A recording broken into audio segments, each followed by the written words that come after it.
Okay, this is a very big week. This is Unit 4, and it's week 7 of the 8-week class. So, of course, things are really flying by now. This is the week you actually have to be working on your major project for the class, the one where really most of the assessment is, the quality of the PowerPoint that you're going to do. And this PowerPoint, if you look at the learning material documents for this class, Unit 4 learning plan, for this unit, it's pretty straightforward.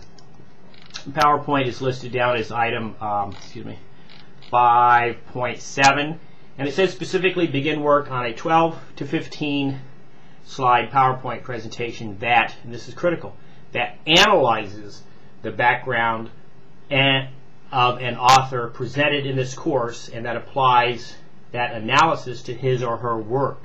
Okay, so what I want you to do is take one of the authors that we've covered in this class, in this textbook, and present an analysis of that person's work. Now, this is not a book report like you might have done in high school. I'm not interested in that. I'm not interested in every detail on the author's life. Instead, what analysis is where you look at all the material and you simply say, what does it mean? What does it mean? What did you learn?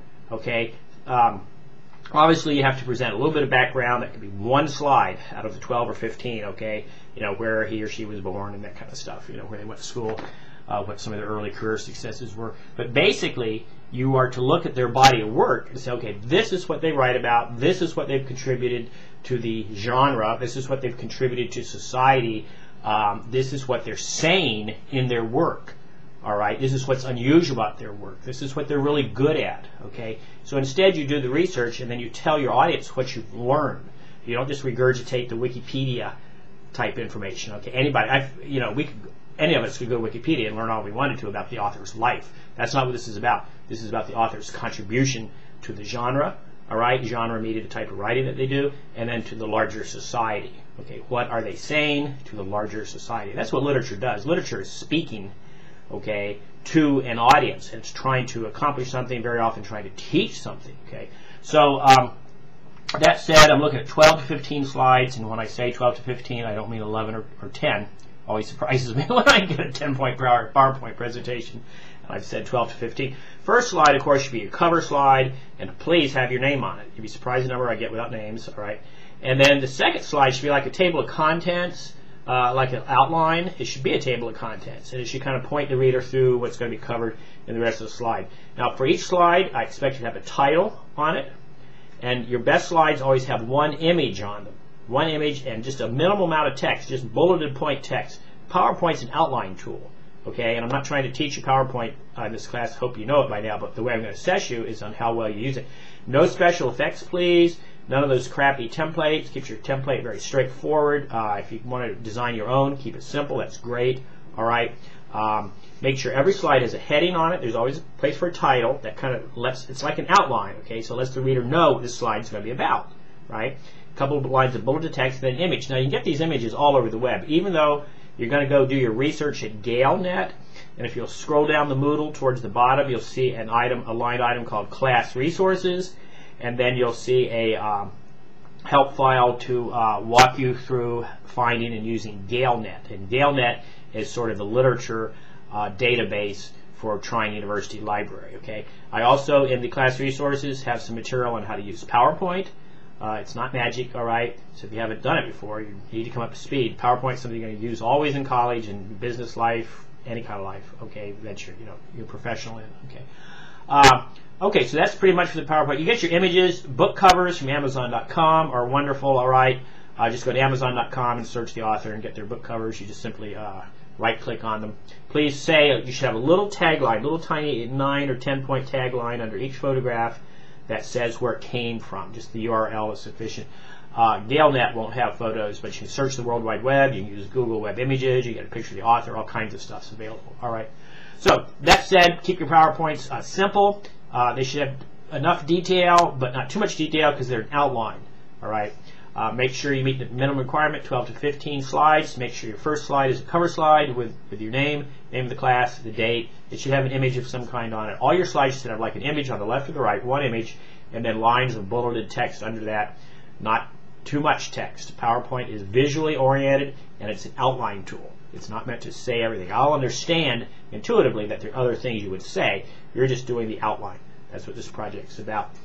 And I'm looking for analysis, not a Wikipedia entry, please.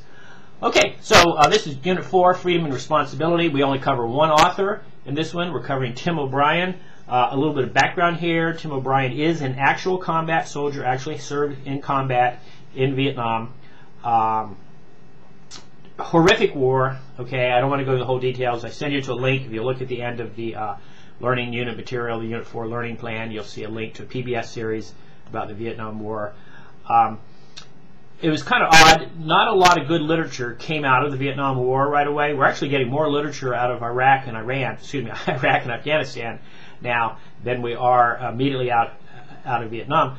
But this literature that's coming out of Iraq and Iran is being written by journalists. And although I kind of fault the overall media coverage of Afghanistan and Iraq, particularly the run-up to Iraq, the individual journalists have been very heroic and very careful and very good and very dedicated and very professional. And they've written quite a bit of nonfiction material that really reads well. Okay, and a couple of Rolling Stone authors have done a really great job. And so there is some really good literature that's come right out of these two wars we're in now. Didn't happen quite so quickly after Vietnam. There was kind of a reluctance to deal with it anymore. There was a lot of hatred and turmoil. It was very, very odd. But I can tell you from my own experience that this Tim O'Brien is extraordinarily authentic. Okay, I was a soldier. I got lucky early on and got sent to Germany, where the threat from the Russians was even more so threatening than the threat from the Vietnamese. Okay, so I spent my Vietnam years as a soldier in Germany, and I was with hundreds of soldiers, thousands probably. Well, there were thousands. There were 500,000 of us there, and most of them had already served in Vietnam. Okay. I just got lucky. I was at the tail end of the draft and wound up. They didn't need any more troops in Vietnam, and I got sent to Germany. And I was a combat photographer there, and did a lot of work with GIs who had been to Vietnam, and I saw a lot of photographs that they took. You know, everybody's taking pictures, of course. Saw a lot of the early pictures of Agent Orange, a lot of pictures of defoliated forests, all kinds of early pictures that hadn't even made it into the news yet, into the news media. And so I can tell you that this material is extremely authentic, that Tim O'Brien writes. And writing about war is always interesting because it's not just war. It kind of teaches you something about how do people write, how real is their writing. And if you may remember, I said at the beginning of the course that literature is real. Even though it's fiction, it's real. That other than very few elements of science fiction, even Jules Verne's, even though he's talking about odd things that hadn't happened yet, and predicting the future, so to speak, he was still talking about people that could be pretty real, all right? And then, of course, you look at Lord of the Rings, that's fantasy, but Lord of the Rings is a wonderful analogy, a metaphor for the rise of fascism in Europe in World War II, okay? So there's a lot of reality always going on, even in fantasy and science fiction, that literature tells us something about ourselves. That's my whole point. And when you even read Tim O'Brien, even though it's a war stories, you still learn something about yourselves, your fellow human beings, that kind of thing. So he's clearly one of my favorite authors, and we're covering him not because he's one of my favorite authors, but because he's an excellent author and writes in a very, very real fashion, but cloaks it in fiction because you can get inside people's heads better than you can with nonfiction. So he was writing of his own experience. So if you have any questions this week, email me. The PowerPoint is due next week, but you have to work on it this week, and then you have the routine discussions, of course, this week. Please take some time with your PowerPoint, and please understand the difference between analysis and book reporting. Okay, I want to see the majority of the slides talking about the author in terms of how they wrote, what they wrote, how this impacts people, how real it is. Okay, and that's why you go to GaleNet, and you're not just looking up material on the author's life. That's not relevant to this PowerPoint. Just one slide or two at the most. The rest of it is the research. There are many, many people that have researched, many professional English people that earn a living teaching, but part of their teaching job is to do research. So they research these authors and try to say something important about them. It's not about an encyclopedia entry. It's very hard to get across in a 100-level course that you've done that already. You've already been through high school. You've actually studied the majority of these authors. Okay. Now your point is to make new meaning out of the material. Look at what other people have said about this material and say, aha, this is what it actually means. Okay. Good luck.